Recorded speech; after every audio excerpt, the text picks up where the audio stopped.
ಸ್ನೇಹಿತರೆ, ಮಾಹಿತಿ ಮಂದಿರಕ್ಕೆ ಸ್ವಾಗತ ಸುಸ್ವಾಗತ. ನಾವು ಮದುವೆ ಅಥವಾ ಹಬ್ಬಗಳಲ್ಲಿ ಉಡುವ ರೇಷ್ಮೆ ಸೀರೆಗಳ ಹೊಳಪು ಎಲ್ಲರನ್ನೂ ಆಕರ್ಷಿಸುತ್ತದೆ. ಆದರೆ ಈ ಸುಂದರವಾದ ರೇಷ್ಮೆಯ ಹಿಂದೆ ಒಂದು ಅದ್ಭುತವಾದ ಜೈವಿಕ ಪ್ರಪಂಚವೇ ಅಡಗಿದೆ. ರೇಷ್ಮೆ ದಾರವನ್ನು ಯಾವುದೇ ಫ್ಯಾಕ್ಟರಿಯಲ್ಲಿ ಕೃತಕವಾಗಿ ತಯಾರಿಸಲು ಸಾಧ್ಯವಿಲ್ಲ.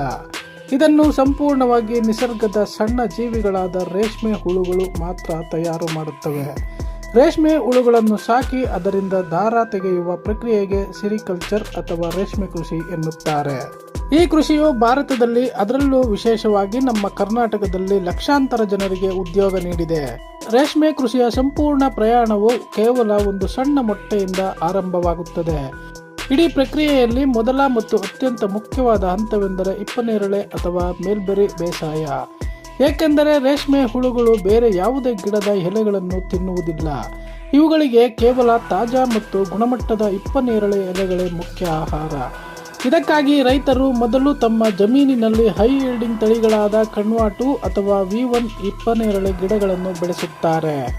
ಈ ಗಿಡಗಳಿಗೆ ನಿಯಮಿತವಾಗಿ ನೀರು ಹಾಯಿಸಿ ಸಾವಯವ ಗೊಬ್ಬರಗಳನ್ನು ನೀಡಿ ಚೆನ್ನಾಗಿ ಪೋಷಿಸಬೇಕಾಗುತ್ತದೆ.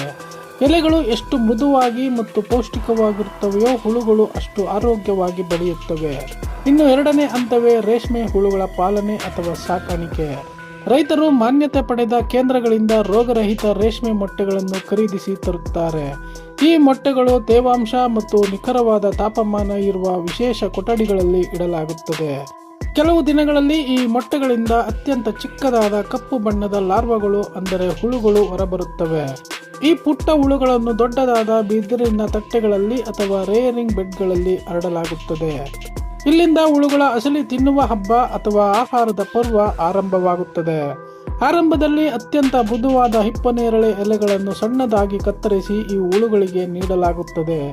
ಈ ಹುಳುಗಳು ದಿನದ 24 ಗಂಟೆಯೂ ಯಾವುದೇ ವಿಶ್ರಾಂತಿ ಇಲ್ಲದೆ ನಿರಂತರವಾಗಿ ಎಲೆಗಳನ್ನು ತಿನ್ನುತ್ತಲೇ ಇರುತ್ತವೆ.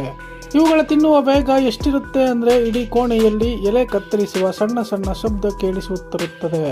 ಇವು ಸಾಕು ಪ್ರಾಣಿಗಳಿಗಿಂತಲೂ ಇವುಗಳ ನಿರ್ವಹಣೆ ತುಂಬಾ ಸೂಕ್ಷ್ಮವಾಗಿರುತ್ತದೆ. ಇವುಗಳು ಬೆಳೆಯುವ ಕೋಣೆಯಲ್ಲಿ ತಾಪಮಾನವನ್ನು 20 ರಿಂದ 25 ಡಿಗ್ರಿ ಸೆಲ್ಸಿಯಸ್ ವರೆಗೆ ಕರಾರುವಕ್ಕಾಗಿ ಕಾಯ್ದುಕೊಳ್ಳಬೇಕು. ಕೋಣೆಯಲ್ಲಿ ಗಾಳಿ ಆಡಲು ಉತ್ತಮ ವೆಂಟಿಲೇಷನ್ ವ್ಯವಸ್ಥೆ ಇರಬೇಕು ಮತ್ತು ಸ್ವಚ್ಛತೆ ಅತಿ ಮುಖ್ಯ. ಹುಳುಗಳು ಬೆಳೆದಂತೆಲ್ಲ ಅವುಗಳ ಚರ್ಮ ಬಿಗಿಯಾಗುತ್ತದೆ ಮತ್ತು ಅವು ಹಳೆಯ ಚರ್ಮವನ್ನು ಕಳಚುತ್ತವೆ. ಈ ಪ್ರಕ್ರಿಯೆಯನ್ನು ಮೌಲ್ಟಿಂಗ್ ಅಥವಾ ಹುಳು ಜ್ವರ ಬರುವುದು ಎಂದು ಕರೆಯಲಾಗುತ್ತದೆ. ಸುಮಾರು 1 ತಿಂಗಳ ಅವಧಿಯಲ್ಲಿ ರೇಷ್ಮೆ ಹುಳುಗಳು ಒಟ್ಟು 4 ಬಾರಿ ಮೌಲ್ಟಿಂಗ್ ಪ್ರಕ್ರಿಯೆ ಒಳಗಾಗುತ್ತವೆ. ಪ್ರತಿ ಬಾರಿ ಮೌಲ್ಟಿಂಗ್ ಆದಾಗಲೂ ಹುಳುಗಳ ಗಾತ್ರ ಮತ್ತು ಹಸಿವು ಗಣನೀಯವಾಗಿ ಹೆಚ್ಚಾಗುತ್ತಾ ಹೋಗುತ್ತದೆ. ಆಶ್ಚರ್ಯಕರ ವಿಷಯವೆಂದರೆ ಈ ಹುಳುಗಳು ತಮ್ಮ ಜೀವಿತಾವಧಿಯಲ್ಲಿ ತಮ್ಮ ಮೂಲ ತೂಕಕ್ಕಿಂತ 10,000 ಪಟ್ಟು ಹೆಚ್ಚು ತೂಕವನ್ನು ಪಡೆದುಕೊಳ್ಳುತ್ತವೆ. ಕೇವಲ 30 ದಿನಗಳಲ್ಲಿ ಈ ಸಣ್ಣ ಹುಳುಗಳು ಬೆರಳ ಗಾತ್ರದಷ್ಟು ದೊಡ್ಡದಾಗಿ ಬೆಳೆದು ನಿಲ್ಲುತ್ತವೆ. ಸಂಪೂರ್ಣವಾಗಿ ಬೆಳೆದ ನಂತರ ಇವುಗಳ ಬಣ್ಣ ಲಘು ಹಳದಿ ಅಥವಾ ಪಾರದರ್ಶಕವಾಗಿ ಬದಲಾಗುತ್ತದೆ. ಈ ಹಂತ ತಲುಪಿದಾಗ ಹುಳುಗಳು ಇದ್ದಕ್ಕಿದ್ದಂತೆ ಆಹಾರ ತಿನ್ನುವುದನ್ನು ಸಂಪೂರ್ಣವಾಗಿ ನಿಲ್ಲಿಸಿಬಿಡುತ್ತವೆ. ಆಹಾರ ನಿಲ್ಲಿಸಿದ ಹುಳುಗಳು ತಮ್ಮ ತಲೆಯನ್ನು ಮೇಲಕ್ಕೆತ್ತಿ ಆ ಕಡೆ ಈ ಕಡೆ ಆಡಿಸಲು ಶುರು ಮಾಡುತ್ತವೆ. ಇದರರ್ಥ ಅವು ತಮ್ಮ ಮುಂದಿನ ಹಂತವಾದ ಗೂಡು ಕಟ್ಟಲು ಸಿದ್ಧವಾಗಿದೆ ಎಂದು ಅರ್ಥ. ಈಗ ರೈತರು ಈ ಹುಳುಗಳನ್ನು ತಟ್ಟೆಯಿಂದ ಆರಿಸಿ ಚಂದ್ರಿಕೆ ಅಥವಾ ಮೌಂಟೇಜ್ ಎಂಬ ವಿಶೇಷ ಬಿದಿರಿನ ಚೌಕಟ್ಟಿಗಳಿಗೆ ವರ್ಗಾಯಿಸುತ್ತಾರೆ. ರೇಷ್ಮೆ ಹುಳುಗಳ ತಲೆಯಲ್ಲಿ ಲಾಲಾಗ್ರಂಥಿಗಳಿದ್ದು ಅವುಗಳಿಂದ ಒಂದು ವಿಶೇಷ ದ್ರವ ಸ್ರವಿಸುತ್ತದೆ. ಈ ದ್ರವವು ಗಾಳಿಗೆ ಸಂಪರ್ಕಕ್ಕೆ ಬಂದ ತಕ್ಷಣ ಗಟ್ಟಿಯಾಗಿ ದಾರದ ರೂಪ ಪಡೆದುಕೊಳ್ಳುತ್ತದೆ. ಹುಳುಗಳು ತಮ್ಮ ತಲೆಯನ್ನು ಇಂಗ್ಲಿಷ್ 8ರ ಆಕಾರದಲ್ಲಿ ತಿರುಗಿಸುತ್ತಾ ತಮ್ಮ ಸುತ್ತಲೂ ನೂಲನ್ನು ಸುತ್ತಲು ತೊಡಗುತ್ತವೆ. ಈ ರೀತಿ ನೂಲನ್ನು ಸುತ್ತಿಕೊಳ್ಳುತ್ತಾ ಕೇವಲ 2 ರಿಂದ 3 ದಿನಗಳಲ್ಲಿ ಅವು ತಮ್ಮದೇ ಆದ ಒಂದು ಸುಂದರ ರಕ್ಷಣಾ ಕವಚವನ್ನು ನಿರ್ಮಿಸಿಕೊಳ್ಳುತ್ತವೆ. ಈ ಕವಚವನ್ನೇ ನಾವು ರೇಷ್ಮೆ ಗೂಡು ಅಥವಾ ಇಂಗ್ಲಿಷ್ನಲ್ಲಿ ಕೊಕೊನ್ ಎಂದು ಕರೆಯುತ್ತೇವೆ. ಒಮ್ಮೆ ಗೂಡು ಸಂಪೂರ್ಣವಾದ ಮೇಲೆ ಅದರ ಒಳಗಿರುವ ಹುಳು ಪ್ಯೂಪಾ ಹಂತಕ್ಕೆ ಬದಲಾಗುತ್ತದೆ. ಒಂದು ಸಣ್ಣ ರೇಷ್ಮೆ ಗೂಡಿನ ಒಳಗೆ ಅದೆಷ್ಟು ಉದ್ದದ ದಾರ ಇರಬಹುದು ಎಂದು ನೀವು ಊಹಿಸಿದ್ದೀರಾ? ಆಶ್ಚರ್ಯ ಎಂದರೆ ಕೇವಲ ಒಂದೇ ಒಂದು ಗೂಡಿನಿಂದ ಸುಮಾರು 300 ರಿಂದ 900 ಮೀಟರ್ ವರೆಗಿನ ನಿರಂತರವಾದ ಏಕೈಕ ದಾರ ಸಿಗುತ್ತದೆ. ಅಂದರೆ ಕೇವಲ 3-4 ಗೂಡುಗಳನ್ನು ಬಿಚ್ಚಿದರೆ ಒಂದು ಇಡೀ ಕಿಲೋಮೀಟರ್ ಉದ್ದದ ದಾರ ಸಿಕ್ಕ ಹಾಗೆ. ಗೂಡುಗಳು ಸಿದ್ಧವಾದ ನಂತರ ರೈತರು ಅವುಗಳನ್ನು ಚಂದ್ರಿಕೆಯಿಂದ ಬಹಳ ಜಾಗರೂಕತೆಯಿಂದ ಬಿಡಿಸಿ ಸಂಗ್ರಹಿಸುತ್ತಾರೆ. ಹೀಗೆ ಸಂಗ್ರಹಿಸಿದ ಗೂಡುಗಳನ್ನು ಮಾರುಕಟ್ಟೆಗೆ ಕೊಂಡೊಯ್ದು ಉತ್ತಮ ಬೆಲೆಗೆ ಮಾರಾಟ ಮಾಡಲಾಗುತ್ತದೆ. ಇಲ್ಲಿಗೆ ರೈತರ ಪಾತ್ರ ಮುಗಿದು ಮುಂದಿನ ಹಂತ ರೇಷ್ಮೆ ರೀಲಿಂಗ್ ಫ್ಯಾಕ್ಟರಿಗಳಲ್ಲಿ ಆರಂಭವಾಗುತ್ತದೆ. ಒಂದು ವೇಳೆ ಈ ಗೂಡುಗಳನ್ನು ಹಾಗೆ ಬಿಟ್ಟರೆ ಒಳಗಿರುವ ಪ್ಯೂಪ ಚಿಟ್ಟೆಯಾಗಿ ಗೂಡನ್ನು ಕತ್ತರಿಸಿ ಹೊರಗೆ ಬಂದು ಬಿಡುತ್ತವೆ. ಚಿಟ್ಟೆ ಗೂಡನ್ನು ಕತ್ತರಿಸಿದರೆ ರೇಷ್ಮೆ ದಾರವು ತುಂಡು ತುಂಡಾಗಿ ಹಾನಿಯಾಗುತ್ತದೆ. ಹಾಗಾಗಿ ನಿರಂತರವಾದ ಉದ್ದನೆಯ ದಾರವನ್ನು ಪಡೆಯಲು ಗೂಡುಗಳನ್ನು ಬಿಸಿ ಗಾಳಿ ಅಥವಾ ಹಬೆಗೆ ಒಡ್ಡಲಾಗುತ್ತದೆ. ಈ ಪ್ರಕ್ರಿಯೆಯನ್ನು ತಾಂತ್ರಿಕವಾಗಿ ಸ್ಟಿಫ್ಲಿಂಗ್ ಎಂದು ಕರೆಯಲಾಗುತ್ತದೆ.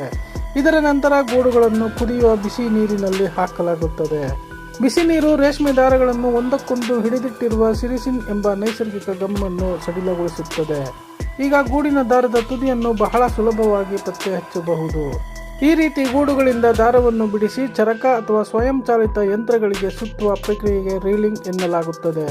ಒಂದು ರೇಷ್ಮೆ ದಾರವು ಅತ್ಯಂತ ಸೂಕ್ಷ್ಮ ಹಾಗೂ ತೆಳುವಾಗಿರುವುದರಿಂದ ಒಂದೇ ದಾರವನ್ನು ನೇಯಲು ಸಾಧ್ಯವಿಲ್ಲ. ಆದ್ದರಿಂದ ರೀಲಿಂಗ್ ಸಮಯದಲ್ಲಿ ಹಲವಾರು ಗೂಡುಗಳ ದಾರಗಳನ್ನು ಒಟ್ಟಿಗೆ ಸೇರಿಸಿ ಒಂದು ಗಟ್ಟಿಯಾದ ನೂಲನ್ನು ತಯಾರಿಸುತ್ತಾರೆ. ಹೀಗೆ ತಯಾರಾದ ಕಚ್ಚಾ ರೇಷ್ಮೆ ನೂಲನ್ನು ದೊಡ್ಡ ಕದರುಗಳಿಗೆ ಅಥವಾ ಹ್ಯಾಂಗ್ಸ್ಗಳಿಗೆ ಸುತ್ತಿಕೊಳ್ಳಲಾಗುತ್ತದೆ. ಈ ಕಚ್ಚಾ ರೇಷ್ಮೆಯು ನೈಸರ್ಗಿಕವಾಗಿ ತಿಳಿ ಹಳದಿ ಅಥವಾ ಬಿಳಿ ಬಣ್ಣದಲ್ಲಿ ಇರುತ್ತದೆ. ಇದಾದ ನಂತರ ಈ ನೂಲನ್ನು ಶುದ್ಧೀಕರಿಸಿ ನಮಗೆ ಬೇಕಾದ ಆಕರ್ಷಕ ಬಣ್ಣಗಳಿಂದ ಡೈಯಿಂಗ್ ಮಾಡಲಾಗುತ್ತದೆ. ಬಣ್ಣ ಹಾಕಿದ ರೇಷ್ಮೆ ನೂಲುಗಳು ಈಗ ನೇಯ್ಗೆಗೆ ಅಂದರೆ ಬಟ್ಟೆ ತಯಾರಿಕೆಗೆ ಸಂಪೂರ್ಣವಾಗಿ ಸಿದ್ಧವಾಗುತ್ತವೆ. ನಂತರ ನುರಿತ ನೇಕಾರರು ಮಗ್ಗಗಳ ಸಹಾಯದಿಂದ ಈ ದಾರಗಳನ್ನು ಬಳಸಿ ಸುಂದರವಾದ ವಿನ್ಯಾಸದ ಸೀರೆಗಳನ್ನು ನೇಯುತ್ತಾರೆ.